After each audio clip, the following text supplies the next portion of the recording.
Everyone, welcome to another Mish-Mashing Battle Lounge with the 2MK team. It is, of course, a Street Fighter Monday. And that means we are already at full lounge. This is probably partially because this week is another Win 10 Battle Lounge matches week. So if you are joining in, not that you can right away, but if you are joining in, you probably want to be on your A game. We also were noticing that there seems to be some issue or something with ping or connection to other players, or at least all of the ones we saw that were open were of poor connection. So I guess there's enough people playing that all others are just full or something? We've already had one match between me and this Honda, and that was enough information to get, though that's not necessarily going to give any options other than V reversal and making sure to be really specifically clear about when you let yourself get hit by a specific move and setup. This player is basically extremely defensive to the point where attacking at all doesn't seem to be in their game plan.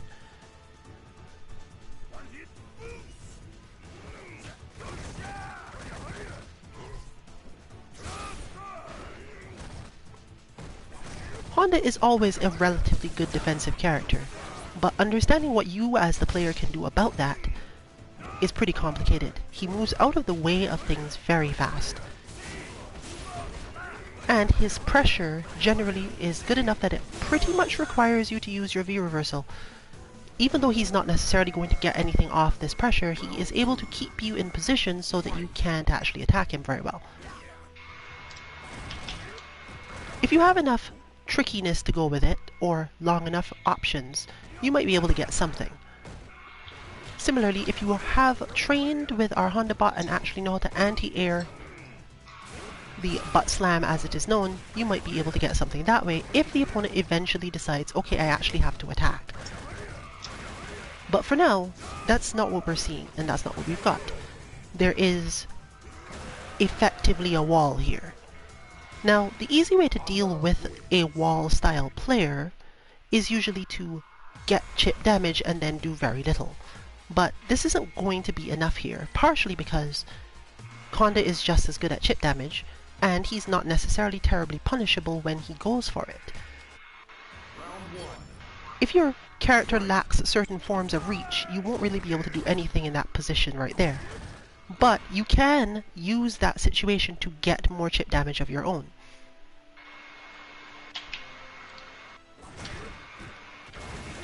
Similarly, you can keep track of the fact that if the opponent has chosen to move forward for any reason at any point, he has lost at least one of his charge options.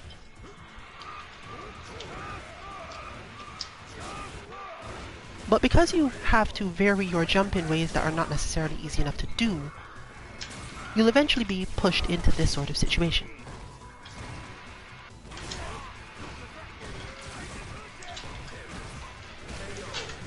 So that would mean it's a good time to work on your pressure strings, because that is the one thing he's not terribly good at getting out of or dealing with. Knowing which pressure strings are actually valid, though, can be a lot harder to deal with. Basically, once you have clipped Honda at all, you tend to be within range for him to do whatever he wants.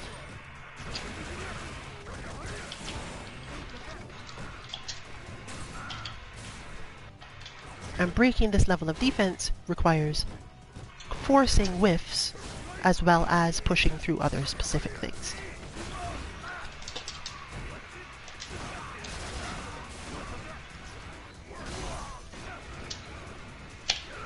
If you've got enough of your own tricks built up, you should be able to do something, but if you're not particularly strong on offense, or if your character doesn't have a lot of good ways to put pressure on an opponent that has really good wall-style normals, you're going to find yourself mostly looking for ways to jump effectively. And because of the way his headbutt works, this is really difficult, because the only useful jump is the one that tries to make him go over you entirely. It seems that they're gone, though.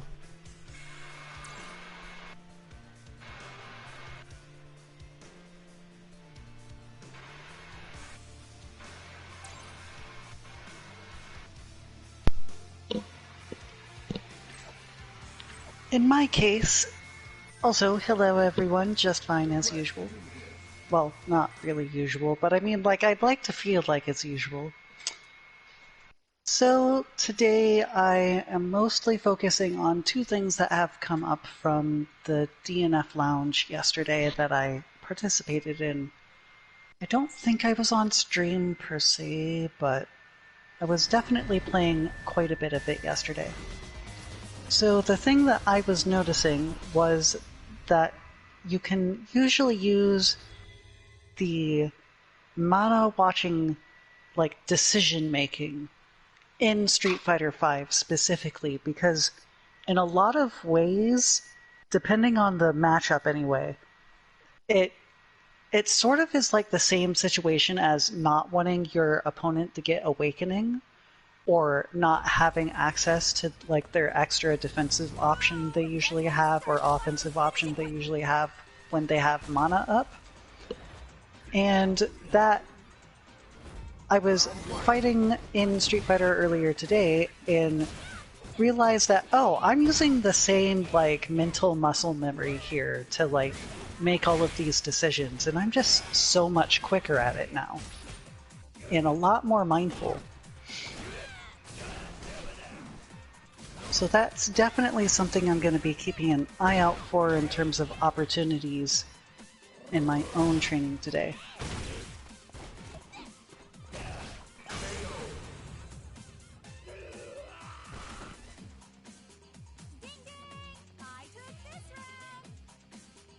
Round 2. Fight.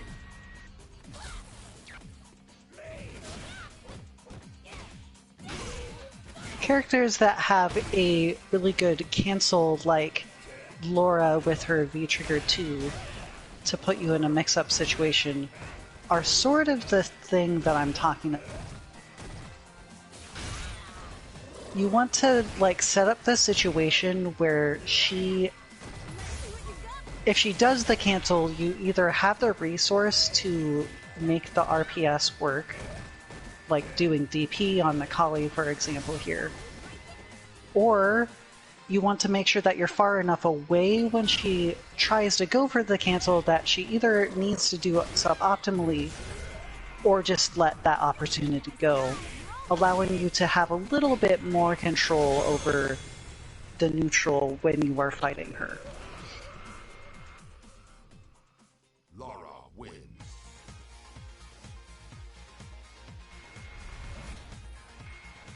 So I'll even end up doing things I was realizing earlier today, like making sure my Akuma training partner was not quite getting their V meter confirmed all the way, and more so playing a more like footsies heavy game such that their V meter was prolonged until like I got them in the corner, or I had slightly more bar to do EX moves, which is usually required in order for Bison to deal with Akuma's V-trigger stuff. And even here, in DWuulfe's case, I wouldn't really want to trigger that just yet, because she's now gonna have that bar, but she spent it, so maybe it's worth going after. There's obviously a life disparity, but if I ignore that and just pretend it's like really close right now, forcing OmniRabbit to activate that in neutral and not get that pretty tense mix-up situation is definitely something you want to do, and DNF definitely, I feel like, is a game that's going to help me train that when I'm not playing Street Fighter itself.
A Fong, maybe.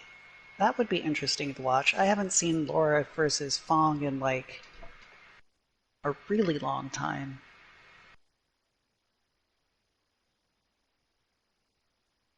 Because when Idom was fighting Mono PR at Combo Breaker, I think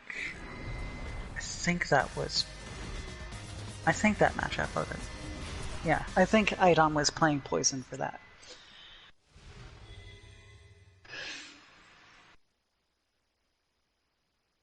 But they went with Necalli, which is not nearly as entertaining in my opinion, but Boom! That's how you start the fight and finish it quickly. at least it's the cool costume. Round one.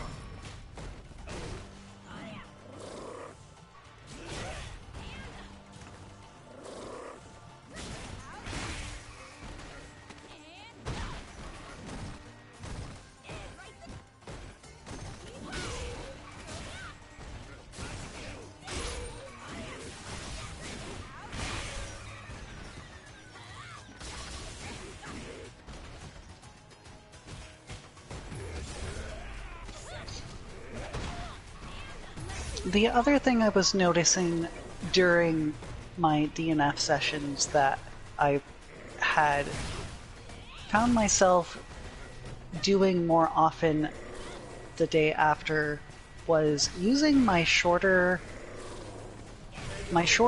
buttons that don't have as much pushback but are still pretty decent at it to put my opponent in a better space on block for continuing to give them some room to try and hit a button without necessarily taking away all of their options down or narrowing it down to just one.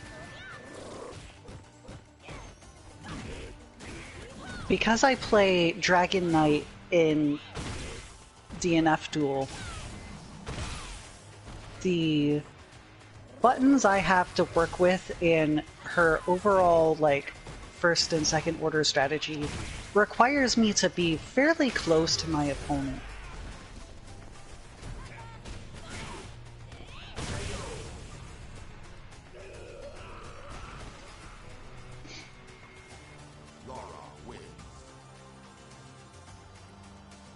And while it has been something I've been improving on over the past couple years and has really upped my offense game overall, I am still finding like new little ways to like use the buttons that I've always been using to do slightly different things. You can kind of see it in this matchup with the Necalli here as well. OmniRabbit uses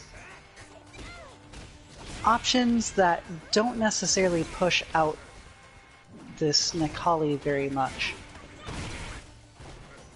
Because, obviously, she's a grappler character and benefits a lot more from staying closer, but you know, Necalli has a command grab too, so getting the range for this matchup can always be a little finicky if you're not careful.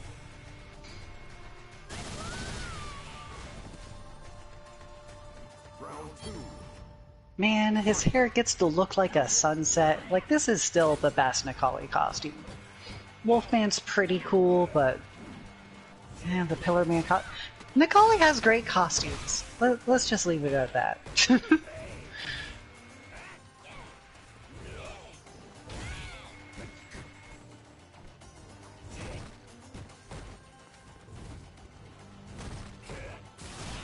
Honestly, I think that might actually be a factor here too. You can see NY Godfist do that crouching light punch into crouching medium punch on on Omni's block a lot.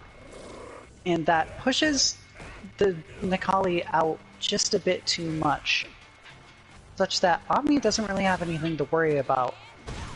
Obviously, if Omni did hit something, it would maybe catch it, but Omni also doesn't really tend to be that style player to try and take a turn back when they're like +3, 4. There's not really a good reason to. Especially if you know that the Necalli is just going to push you back into a slightly safer range anyway. So it might be a little more uncomfortable for a Necalli player, but maybe they should just hit the crouching light punch instead of going for the full light punch into medium punch.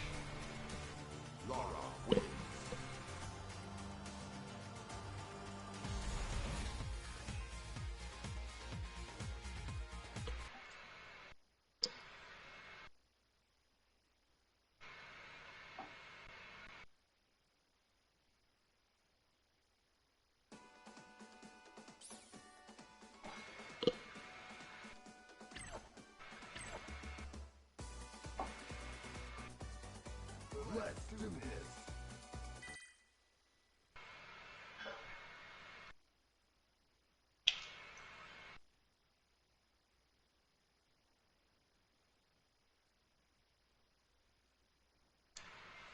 Probably won't have much to say relative to the next couple of matches, so I'm gonna probably be quiet for a little bit. I feel like these two actually haven't fought for a while, but that can't be true because definitely we've had more. It might be just lately though. Getting back through the various methods of adaptation to each other is probably going to be complicated, to say the least. That's how you start the fight and finish it quickly. I'll show you the divide in our colors. Round 1. Both of these characters, we've multiple times said that you basically can beat the other by neutral jumping when you think they're about to be on offense. There's very little they can do to you except to outright predict the neutral jump. And even then, the execution for what's required to beat you when they do that is quite difficult. So, a lot of the playing around in this space has to do with neutral jumping just to get out of the way of their relatively linear strikes. Understanding this from both sides, though, doesn't necessarily mean that you're in any danger or that you even need to put any effort into dealing with your opponent doing it. It's literally just a form of better defense than standing there. You tend to get out of the way of the strike, you tend to be able to counterattack if the commit was too hard, and your opponent basically doesn't do anything about it. Keeping this in mind can help you prevent a bunch of ways that you take damage purely because you got put into a pressure position. Your opponent went for a move with the intention of putting you where they want you, and you blocked it. Because this is relatively common for both of these characters, and you generally want to avoid it as much as possible. Having as an option to just jump straight up and be at very little risk really helps here, simply because it's easy to just think of press up and then don't worry for like 40 frames about anything. At worst, you'll need to react by hitting a kick to see if you've actually got your opponent to do something. But even then, if you fail this kick, you usually aren't in any danger.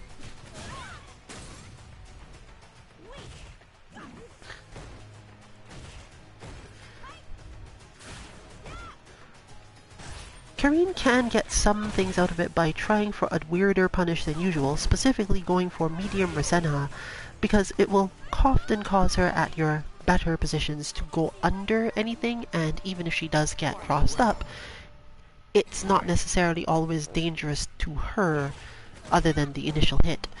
But this doesn't necessarily cause a good positioning for her either, so it's more of a call out or something to do in a situation where you're fairly sure you have control of the round and just want to keep Lara closer to the corner or in a similar position.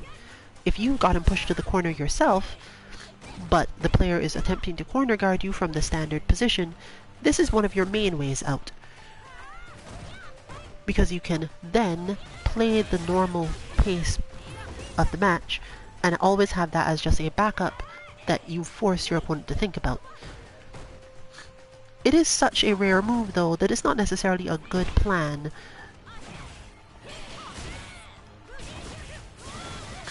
Because eventually someone will learn to deal with it. That said, you see why it can be helpful. It's specifically that you're saying to yourself, I'm going to let you hit me, and I'm going to hope that you hit me incorrectly, and that I get something out of it. Adding that stress to your opponent can increase the amount of ways you could attack them, because now they have to spend all their time focusing on making sure that they have that option loaded in their mind, the correct way to punish or stop the medium Rasenha. So it's often good to apply it at the part of the match where you feel as if your opponent is starting to relax, where they don't have a lot of stress.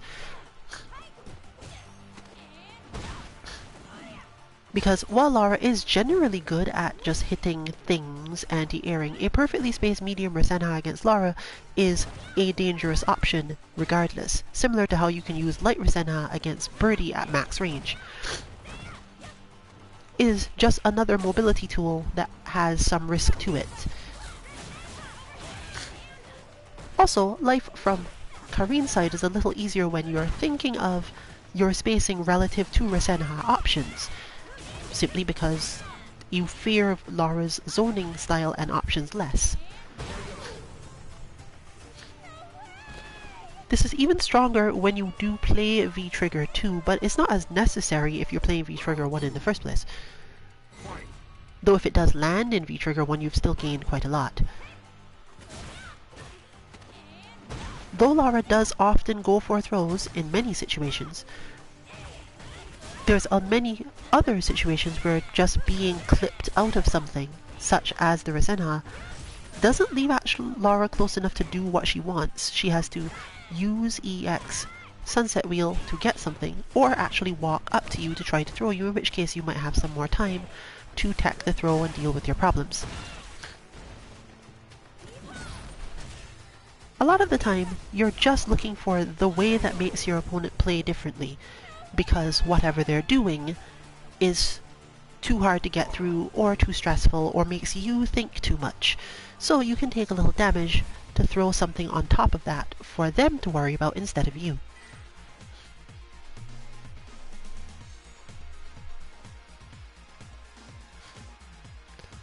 Since Karin does not usually find too many opportunities in this matchup to gain meter by crush countering, she does end up only being able to use this sort of thing if she has already started to lose somewhat.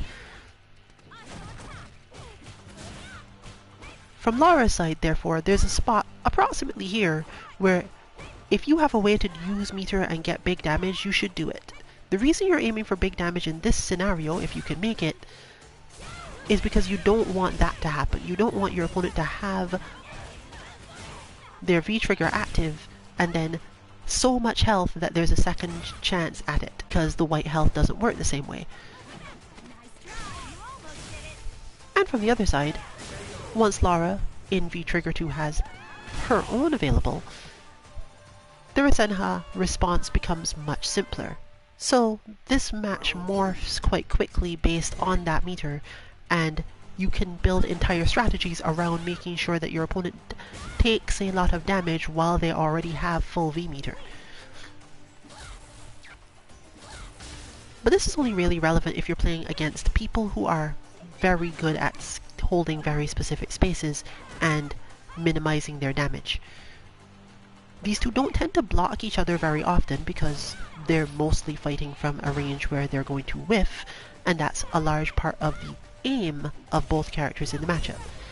So once you do have this level of activity, you're not necessarily worried as much.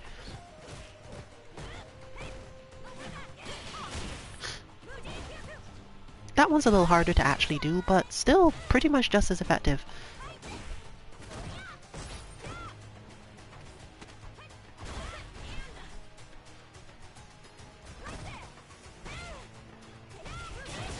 Similarly, we saw the use of the Tenko in the same space that one would normally expect to Tenko into parry, but no parry, because it was simply not necessary at that point. See what you got.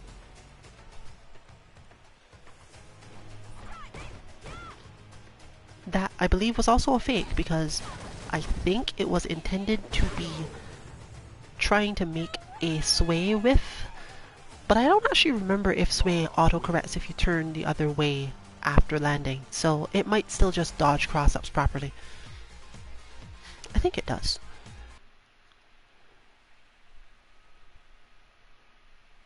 I remember this coming up in Falk matchups though, and I really should check and see what the outcome of it was.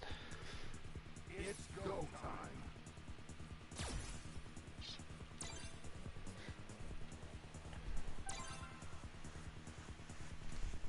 Let's do this.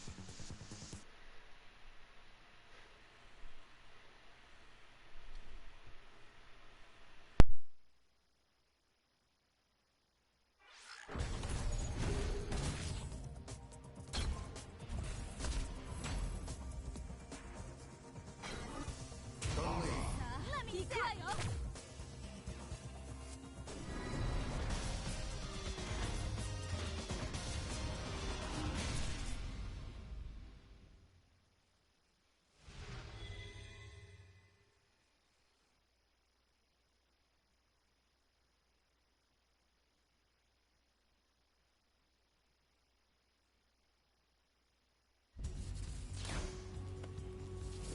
Boom! That's how you start the fight and finish it quickly.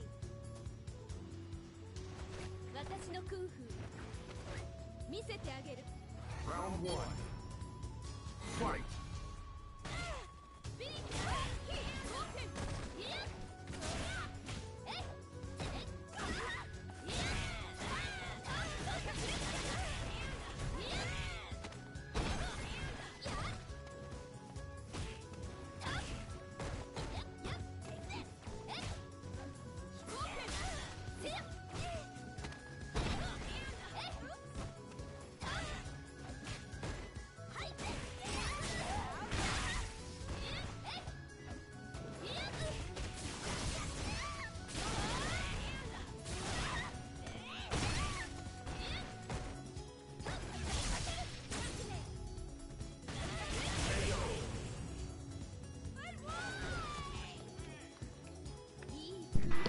Oof, that confirmed though. Round two. Fight. I feel like it's been a while since I've personally seen these two fight. I've seen them fight a decent amount in other games.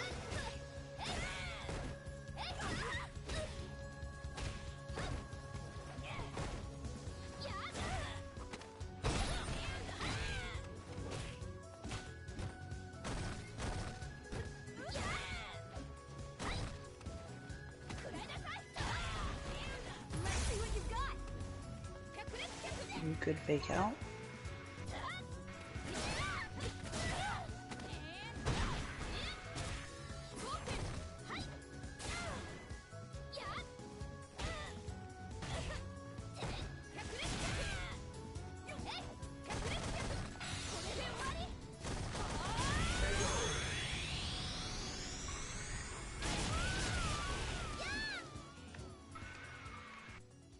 You win.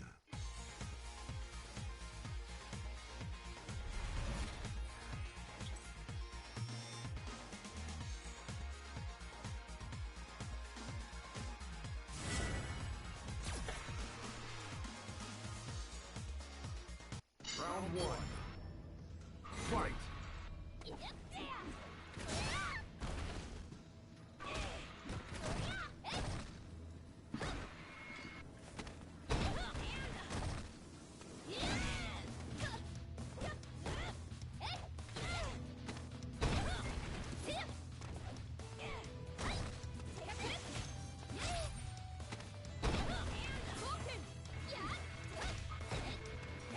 Let's see what you got.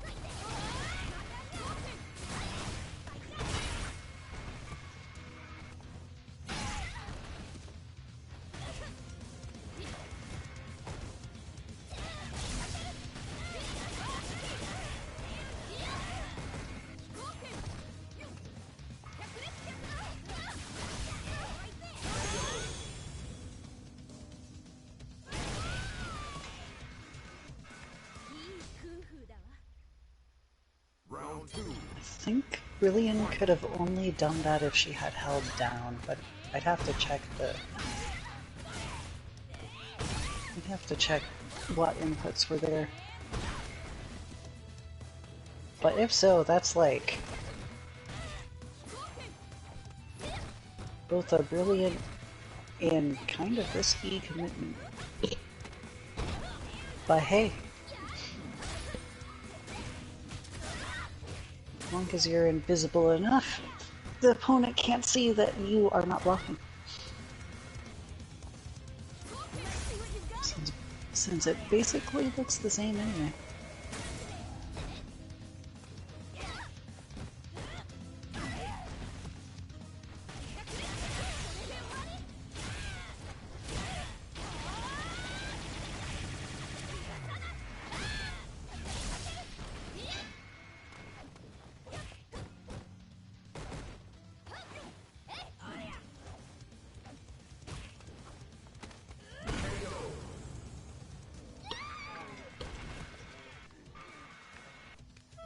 That was so close.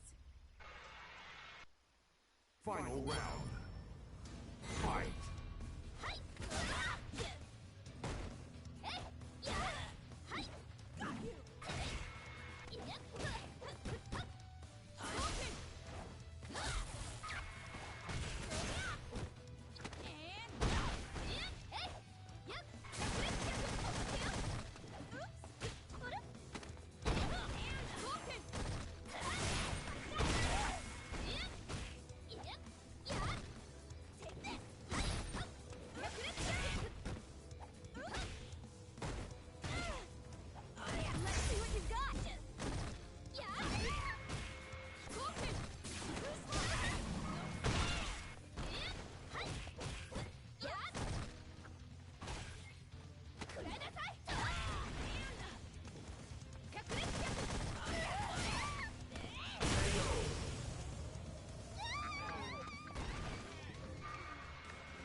You lose.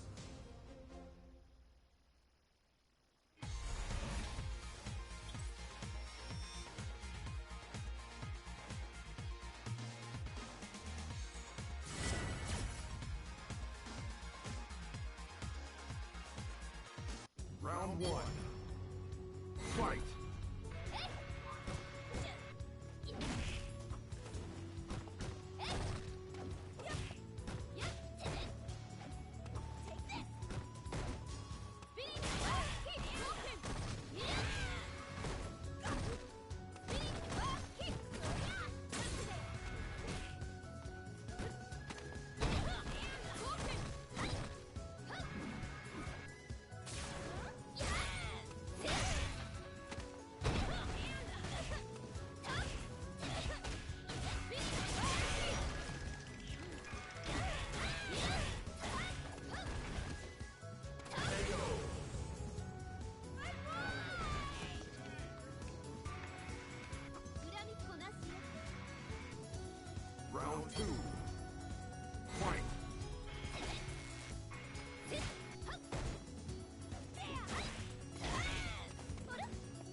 Now, I personally have fought Rillian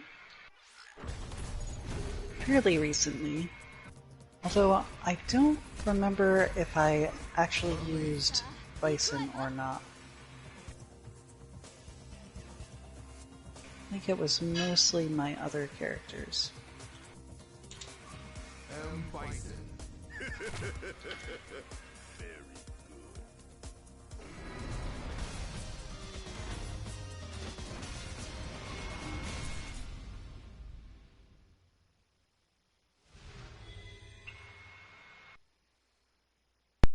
I keep hitting random and I keep getting grid.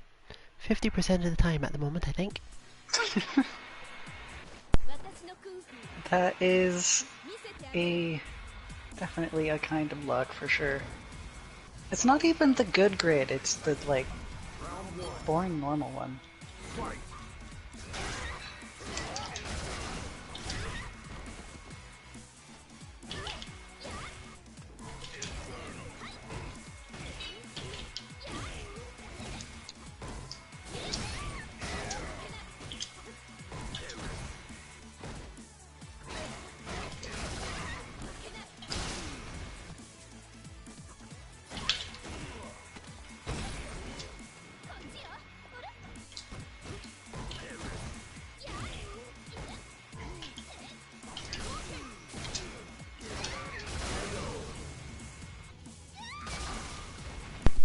One of the main problems these two characters face is that the other can always hit something even after taking a hit.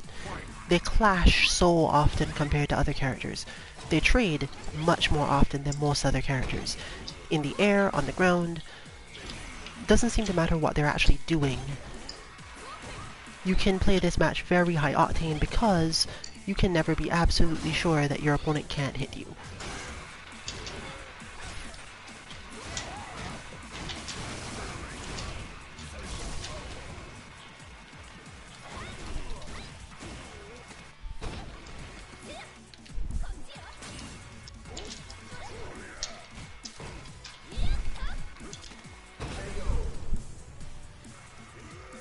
This means that as you train more and more, you have to get more and more used to just being gutsy about it. Playing this too defensively tends to lead to you just getting stuck, I feel.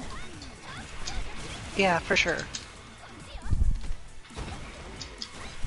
I definitely know when I'm a bit more relaxed in just having fun in neutral with her, I usually end up doing a bit better. But if I'm like tense and on guard, it's helpful for some matchups, but definitely not this one. You win.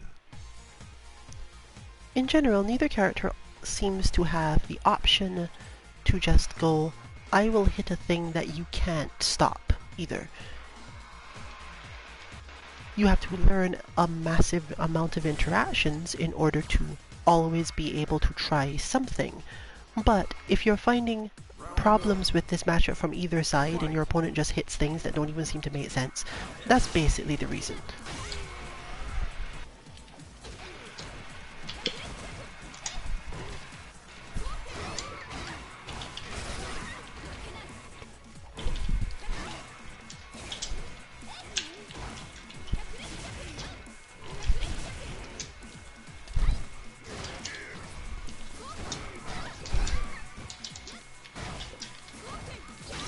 Fortunately, Bison has a good long zoning jump that helps a lot with this particular interaction, as it's harder and harder to anti-air.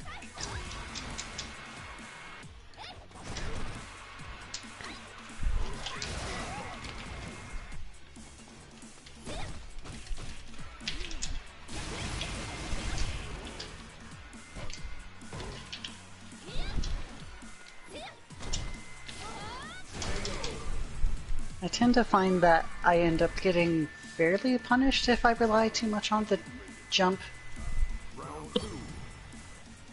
Both because I end up being a little too predictable in my offense, but also just because, like, eventually there is someone who knows how to do all of the anti-airs. Or at least the ones relevant to you.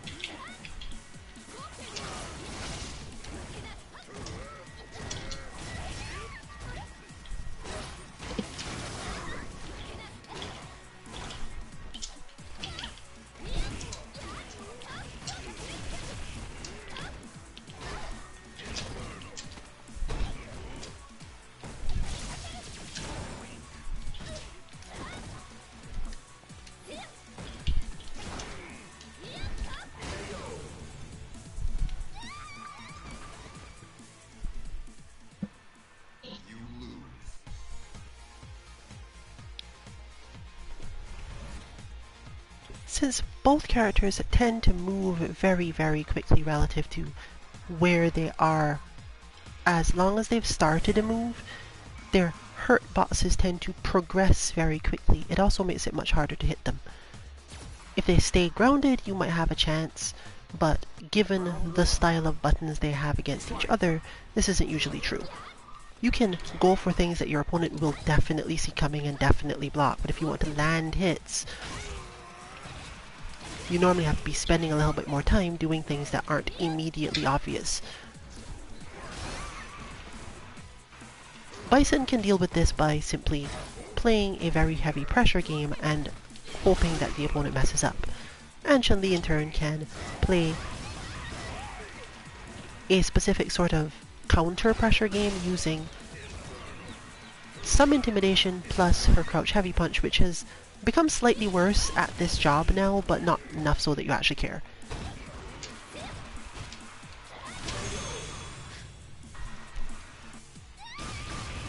Probably shouldn't have spent that meter for that.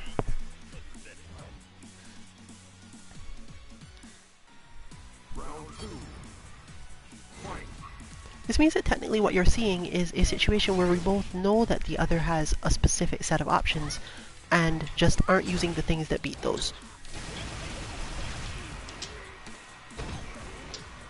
We're once again trying very hard to get around a specific interaction that would normally come up a lot, but we forced it to come up very little.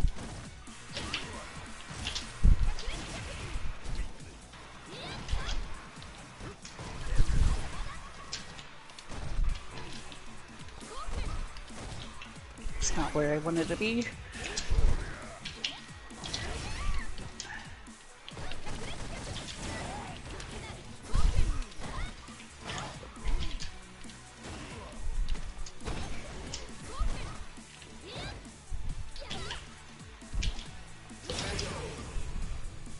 Huh.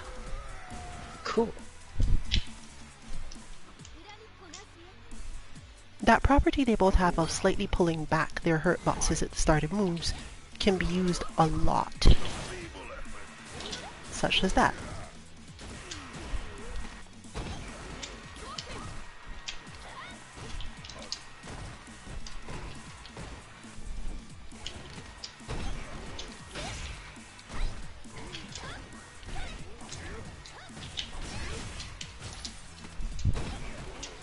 But again, this is a matter of learning a ton of interactions, where exactly you will be to stop a certain thing from happening to you or not happening to you. Like that.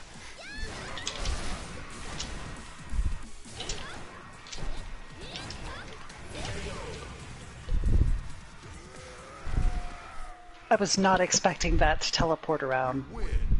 I was totally expecting to get hit for that. Whew. And that adds one more to the repertoire of things you don't expect to work in this matchup that do.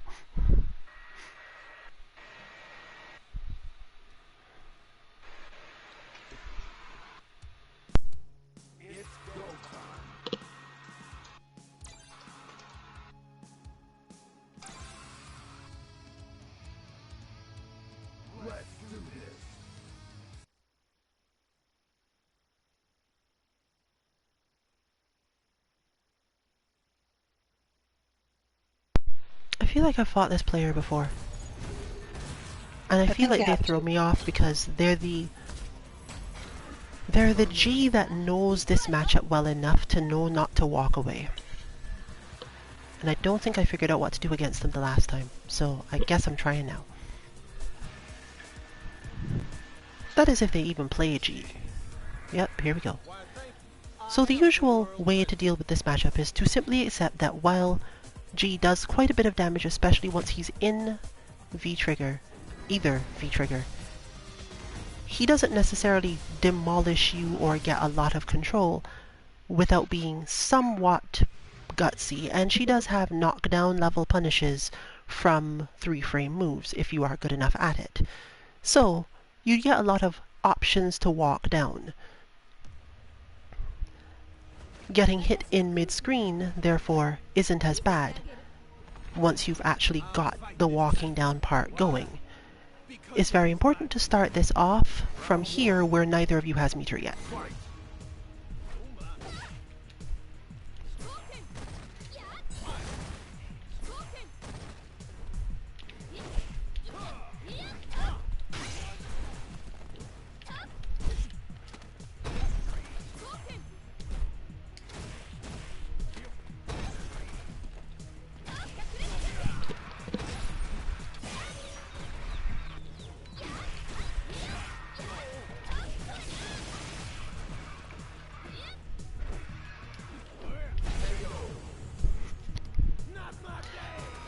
G tends to extend himself a little more than he should into her strikes, but you can't use any of the normal methods for it. All of your footsie buttons shifted over to a different set. That is therefore what you're looking for most of the time. And you should do whatever you can to make sure that situation doesn't recur.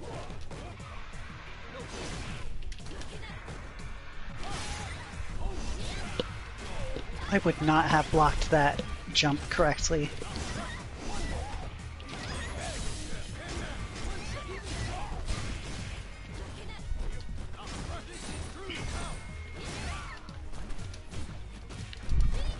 I dropped it.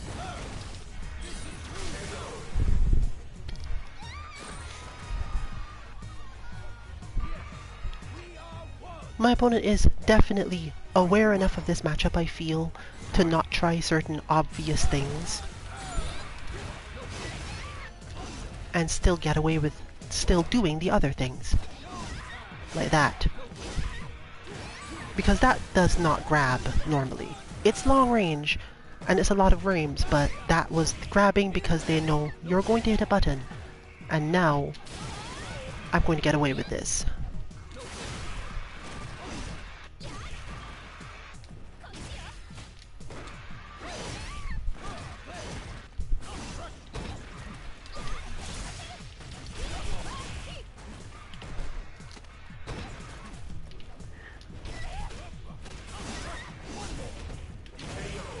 She is another one of those characters I feel the whole trying to control when your opponent gets the ability to activate it is really important.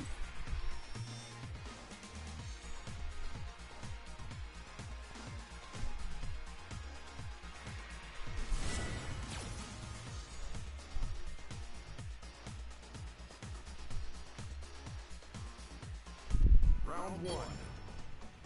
Fight.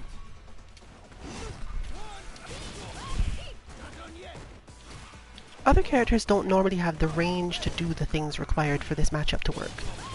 But always remember that characters like Chun-Li, you can just use certain of their options that would otherwise seem like bad ideas, like that, to hit an opponent who's not going to be doing the same sorts of things. Saw that coming a mile away, did you? That was missed.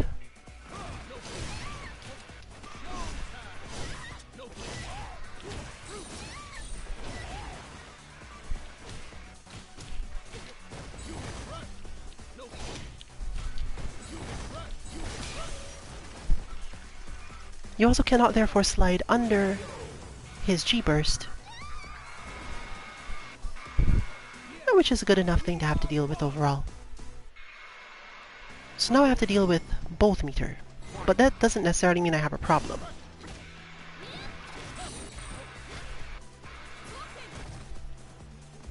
Because G actually has to use meter a lot in this matchup, and I just have to play more defensively and use up all of mine as well.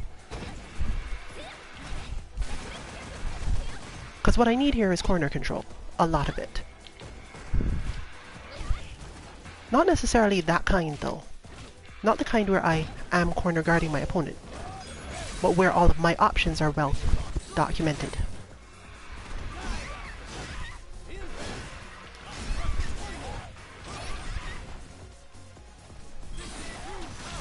Oh, I forgot that works.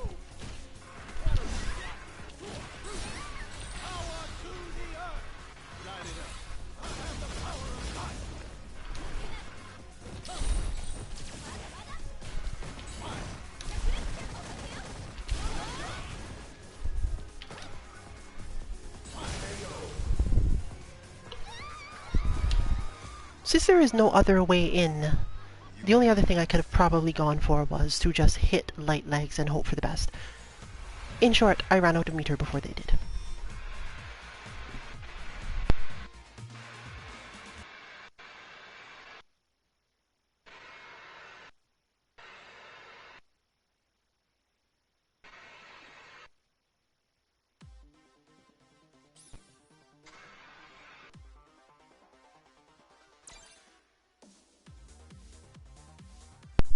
As you can see, you can assume that in general, even if you are on the other side of the pond from most of us, as long as you are probably within range of the Atlantic Ocean, you can ignore those ping bars. As long as they aren't fluctuating, just go with it. Assume that you are in fact going to get to have your match and it will not be terribly laggy. But most people who are high enough rank know when they will likely be laggy versus not, and we don't mind if you hop in and give it a try at least. Unfortunately, this doesn't seem to apply as much to South America, probably because of the way that the cables link up. I know people who would know more about this than me. Stream started a little late, but not so late that this isn't the last on-stream match of the night. We are definitely going into probably more matches. And if there's any space, you can expect there to be some option to play quicker, because if we see anyone else join toward the end, there's a good chance some of us will rotate around, as this is a good time for us to be taking our breaks.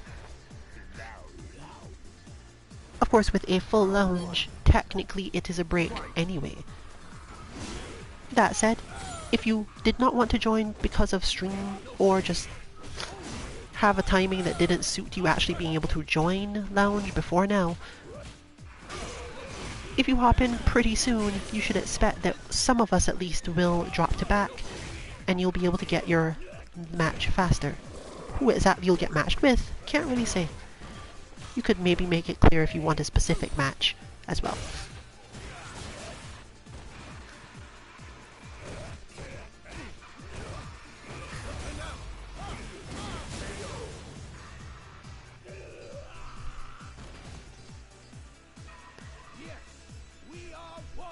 Necalli's tendency to push through and push the opponent back actually causes G a little bit of trouble. He can always reach with his next attack. It's not a matter of can G reach after has been pushed out by Necalli. It's a matter of can G do damage at that point. So it's pretty good to have the trigger 2 available, simply because you could, instead of getting pushed back, just armor straight through it all. Get the big hit and go for the kill straight away.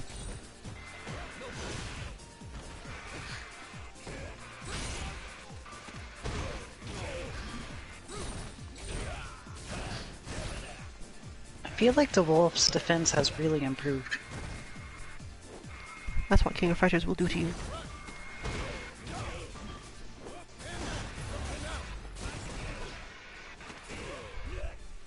I feel that was the correct decision. To the point where I think it shocked DotSonic enough to not punish it. As opposed to, oh, I'm just being merciful.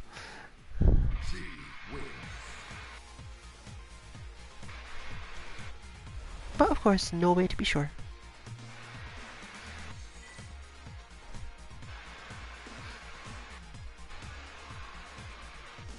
By now, we expect that a lot of different people have access to many, if not all, characters in this game because of the way that things have been going with sales. And those times where they've given you enough chances to play characters basically for free that you'd be able to decide what you wanted to do about it. So if you are the sort of person who thinks you could use some practice against G, while our G-bot is not exactly the easiest to input, it also performs fairly well even when it's not input perfectly. And it does a decent job of simulating this, I feel. To the point where, aside from the fact that we previously were often seeing a regular / teammate who played this character seriously, there's also simply the fact that our G-bot is good enough at getting you used to fighting G and understanding the spacings that most of us don't fear this character due to things like not being sure what he does or anything like that. And while he might seem like a relatively straightforward character, he's at least average on that front, I'd say. He's predictable when he doesn't have enough power, but as soon as he has more of it, you have to be ready for a lot of things. Similarly, you could learn to think about what happens in specific spaces and timings when he has either one set of that power, 0 sets of that power. The bot is explicitly meant to teach you to adapt and focus based on how much power G has built up, and fishing for knockdowns and knockdown spacings as necessary.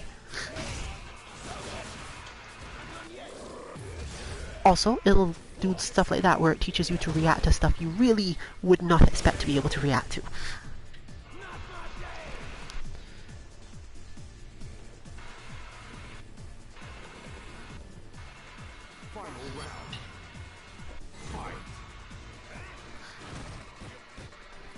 That was a perfectly spaced jump. And then another perfectly spaced jump with the recognition that it was time to step forward.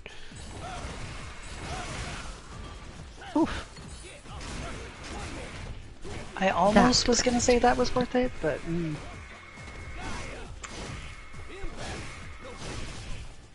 The problem here is that DWuulfe has too much meter. Yeah. But the V-reversal is in fact the best way to deal with that problem. Yep. Saw that coming. Saw that coming too. The only thing that would have been better there... the jump back. Keep your opponent focused on the meters you have.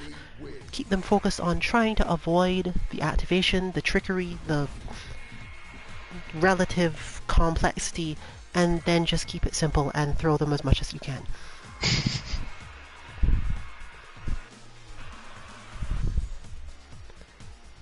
This works even better if you're good at shimmies, but honestly, Necalli isn't the greatest shimmy character, so it was probably better to just go for the big bet by the way he did.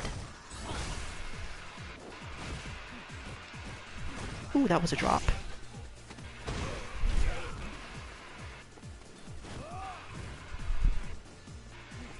Yep.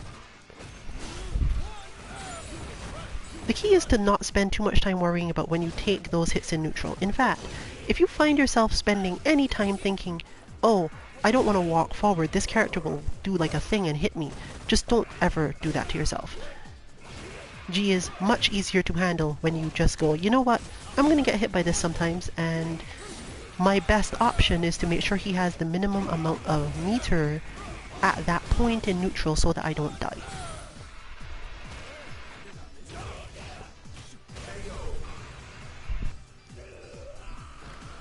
Unfortunate, but I'm fairly sure DWuulfe expected that to be blocked.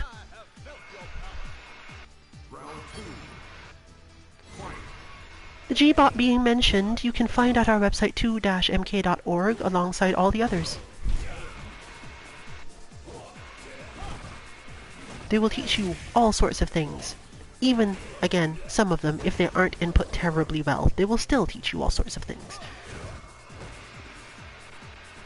Not just for this game, but for all the other games that we play that actually have some function for it. Basically the ones that don't tend to be ArcSys games, and you'll generally not have the same problems anyway.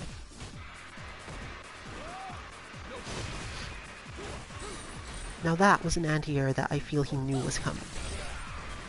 But still the same situation. And this time goes for the actual meaty, presumably because of all the other implications of the previous.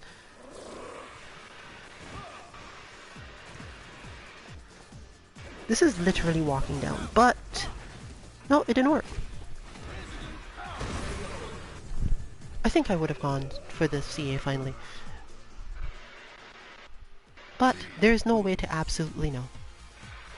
You can join us probably tomorrow, hopefully, for Melty in our Tuesday melt, and we are less likely to have Wednesday night in birth, but you might still happen.